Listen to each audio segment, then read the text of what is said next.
Você pode ser um excelente engenheiro, excelente, assim, tecnicamente o melhor, disparado. Se você não tiver cliente, você não vai ter como mostrar isso, né? Você não vai ter como entregar isso para o mercado. Então, a venda, ela é necessária. A gente não precisa acertar de primeira no nicho, não existe isso, sabe? Tem que testar realmente, testar a hipótese A, B, C, definir se você vai ser um escritório que vai focar no cliente final, no intermediário, negócio B2B, B2C.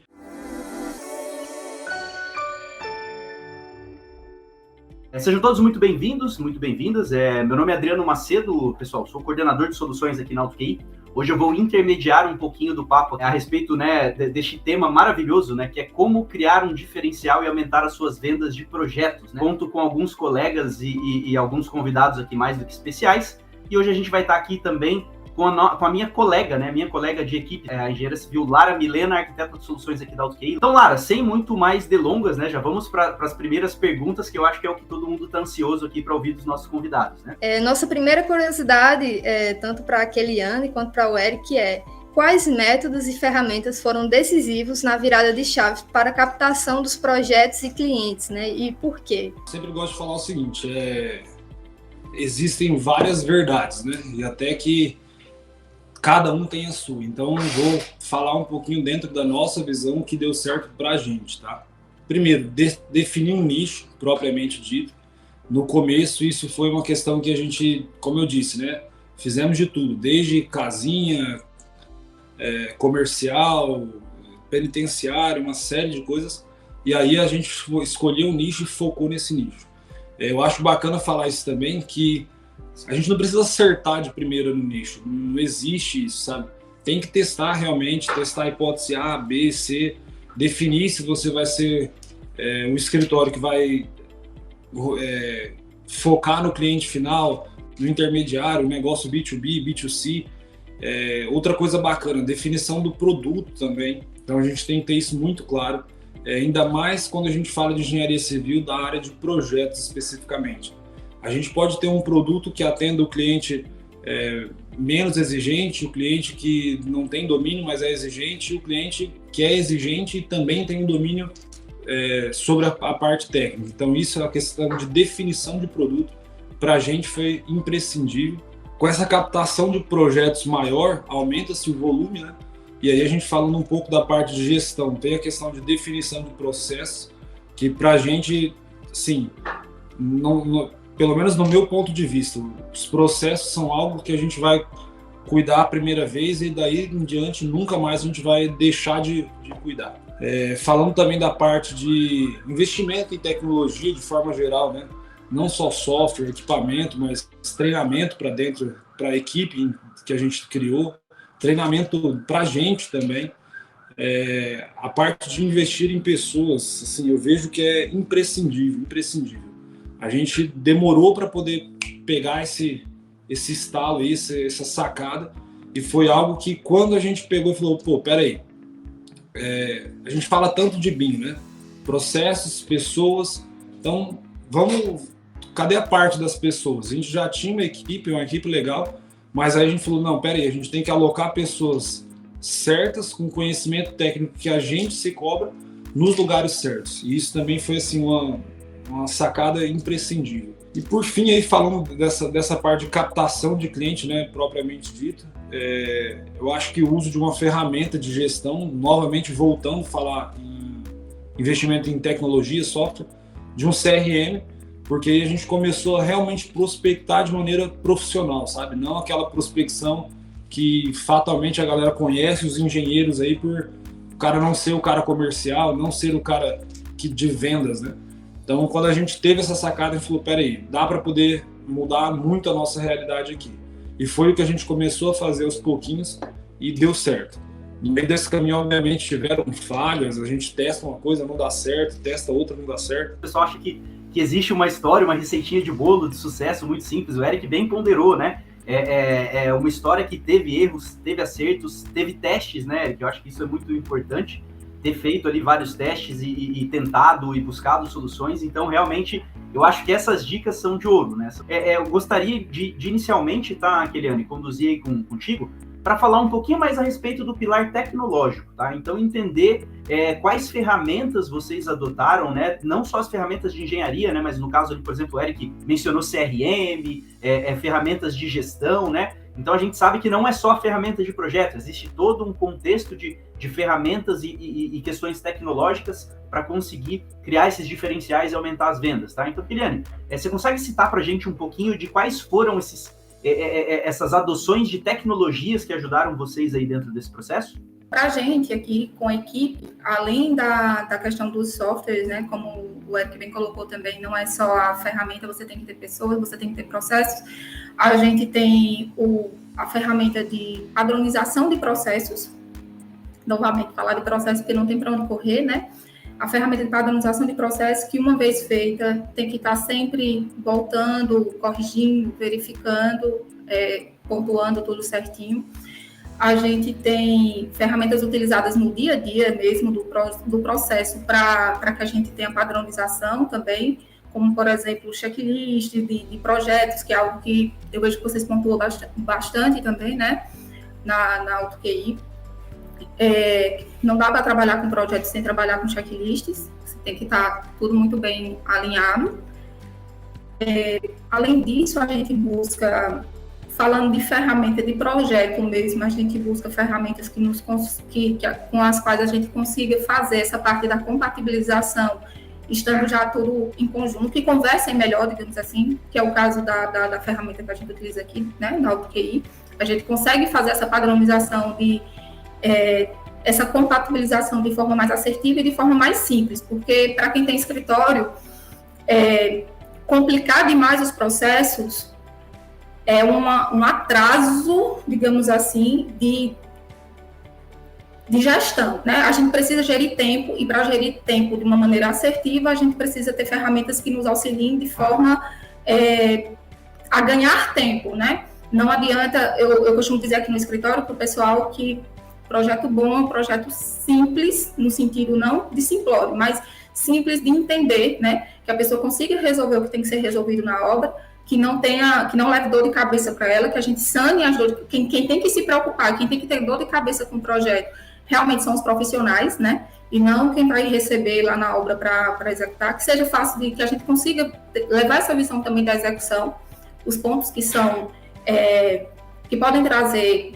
dificuldade na execução, e isso, a compatibilização de projeto, né? O estudo de interferência dentro dos projetos, principalmente estruturas e instalações, que na verdade não é nem principalmente, é o que a gente trabalha aqui, tem total interferência, né? Então, a gente tem etapas de projeto, e uma das etapas dos projetos é esse uso da ferramenta BIM para compatibilização, né?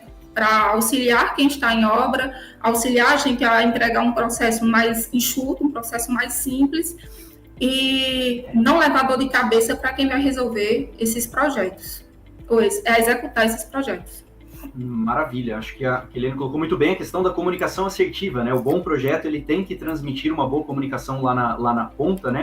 Eu acho que isso é essencial para que a gente entregue e como foi bem pontuado, né? Gestão de tempo. Eu queria avançar em um outro tema muito bacana que eu acho que a nossa audiência gostaria de ouvir um pouquinho também de vocês, que é a gente entender, né, como vocês vêm tratando aqui, muda, né, a forma de dialogar com o cliente, a maneira de trazer essa experiência com o cliente, e eu acredito, né, que o primeiro momento, né, inicial ali de tratativa com o cliente, que envolve a famosa proposta comercial, né, eu entendo que isso também tenha mudado um pouco, né, a maneira de dar a proposta, a maneira de se posicionar junto ao cliente, né, então eu queria iniciar aí pela Kiliane, tá? O que é que mudou nessa questão, tá, Kiliane? Teve alguma mudança específica em proposta comercial, em maneira de posicionamento junto ao cliente? Como é que você conseguiu realmente fazer com que o cliente ele enxergasse mais valor nessa entrega, né? Como vocês bem pontuaram. O que mudou nesse processo? Você já me induziu a usar uma palavrinha que eu estava doida para usar, que é posicionamento. A gente faz todo esse trabalho de qualidade, a gente entrega um trabalho de qualidade, mas o cliente ele precisa saber disso, né? Se você não fala, se você não se posiciona, porque realmente não vai ser todo cliente que vai buscar por essa experiência. Mas os clientes que buscam, eles precisam saber que você vai atender com essa experiência, né? Então, a gente se posiciona nesse formato. Quando a gente começou aqui, e acredito que no país todo, tem muito isso do assinar a canetinha, né? A pessoa que vai assinar o projeto ali para mim e tal. Isso era tão comum aqui, que eu fui sendo pisoteada. Não tinha outro nome, não. Acho que o nome é exatamente esse. Pelos profissionais que já estavam habituados a trabalhar nesse formato. E aí, profissionais entendem empreiteiros, construtoras, não só engenheiros, né? O pessoal não aceitava. Não faz sentido, todo mundo faz. É tão comum a prática que parecia que quem estava errada em fazer o correto era eu. Mas não existe, isso está errado, a gente vai... Aí pronto, ali naquele momento eu aprendi o que era posicionamento. Porque você tem duas vertentes, né? Ou você faz o que você acredita que é certo, segue ciência, segue estudo mesmo, normas, segue o que você acredita que é certo, caso você acredite. Ou você vai ser guiado para o que o mercado quer que você seja. Então, você vai se tornar um profissional do jeito que o mercado quer. Então, vai fazer as coisas do jeito que o mercado mandar. Olha, eu já recebi pessoas aqui, recém-formados de engenharia, né? Entreguei uma proposta para o cliente, entreguei um projeto para o cliente e o cliente pediu para eu tirar, vou dar um chute aqui, tá?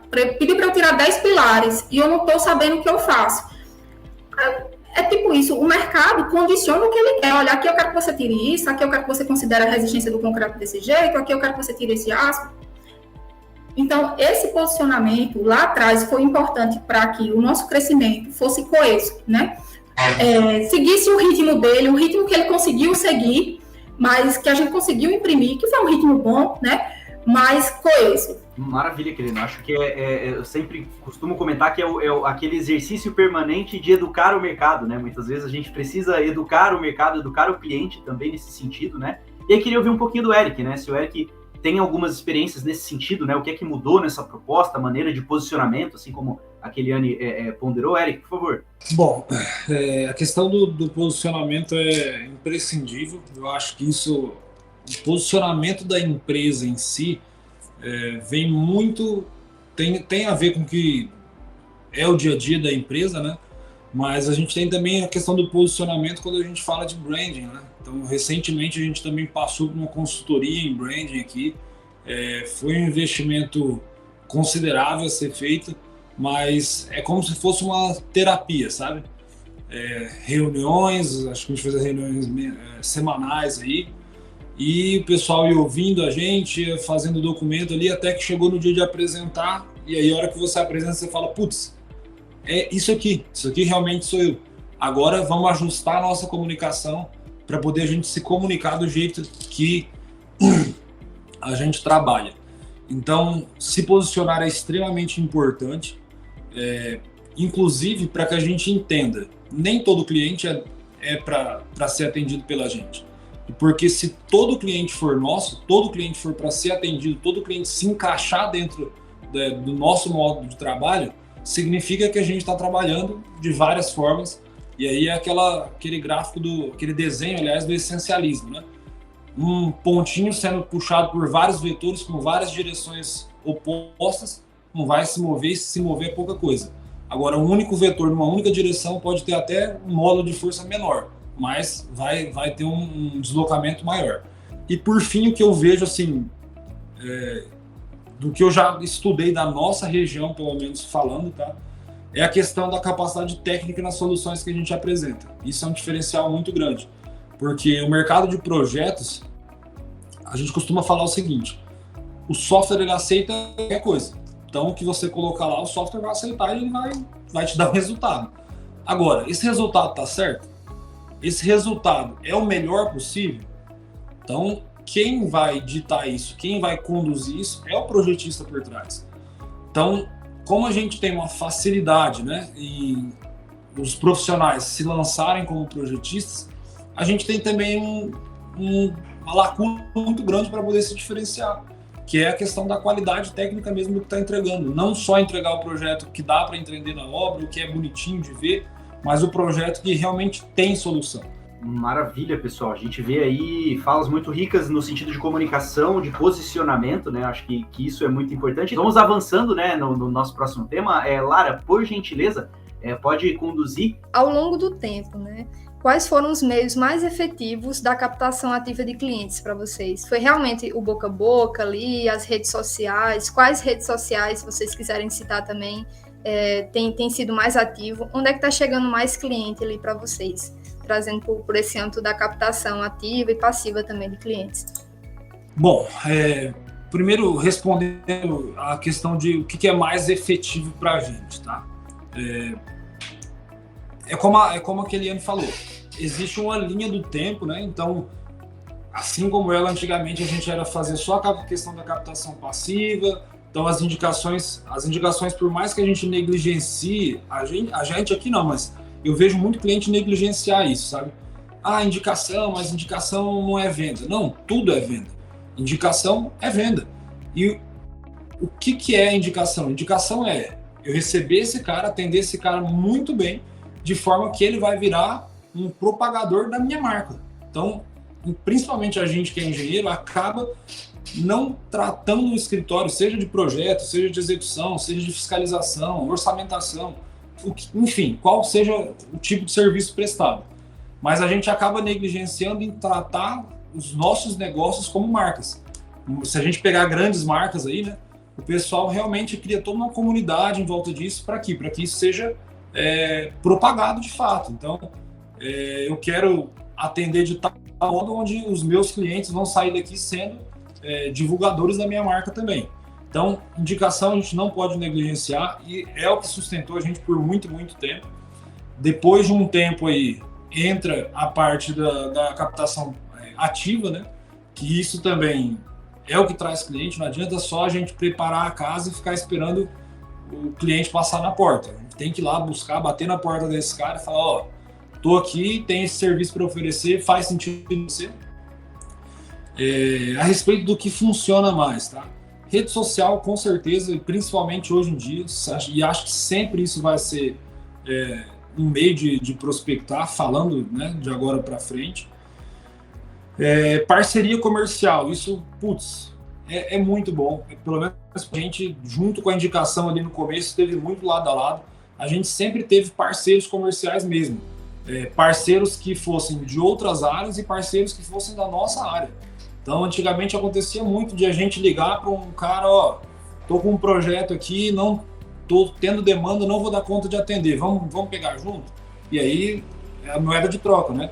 Então, hoje eu te proporcionei, semana que vem o cara, tô com um projeto aqui também, preciso de uma ajuda, vamos fazer junto? Vamos fazer junto.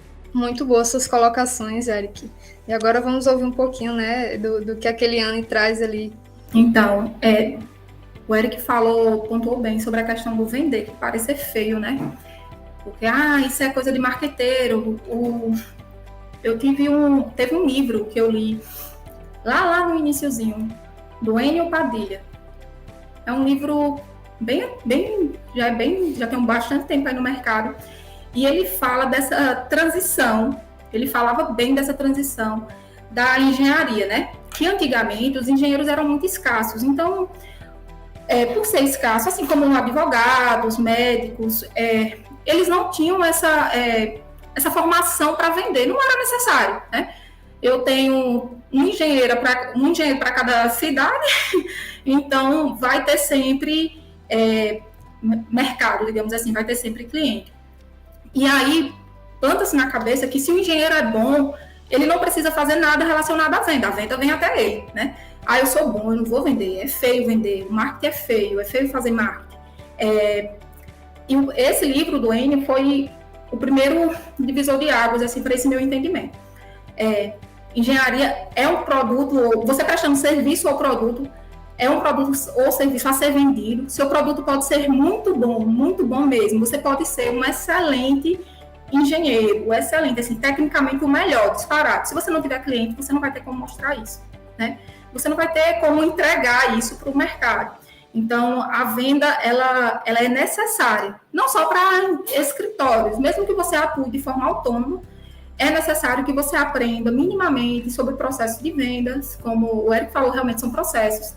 Você não precisa ser a pessoa mais comunicativa do mundo, como se planta também, né? De que a ideia de que para vender o cara tem que ser naturalmente comercial. Não, ele não precisa ser naturalmente comercial. Ele pode, dentro ali do universo dele, da forma de se comunicar dele, achar meios, né?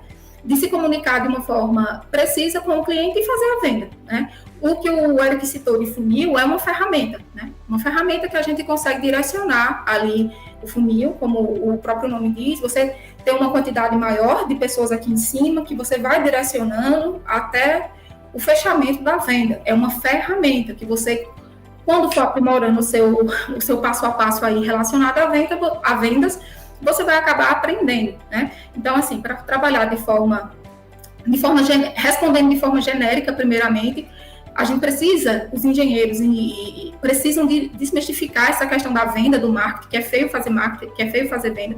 É feio quando você entrega um produto ruim, quando você não sabe o que você está fazendo e você se mete a fazer só para vender. Aí você está sendo realmente cruel com o seu cliente que está investindo, com a pessoa que está confiando no seu trabalho e está investindo para ter um trabalho sério, de um profissional, né? Aí é feio. Mas quando você sabe o que você está fazendo, quando você entrega um produto de qualidade, quando você vende para o cliente, você está fazendo um favor para ele, no sentido de que ele vai ter um produto bom, né? Não tem por que ter vergonha se você está entregando um produto de qualidade ao cliente.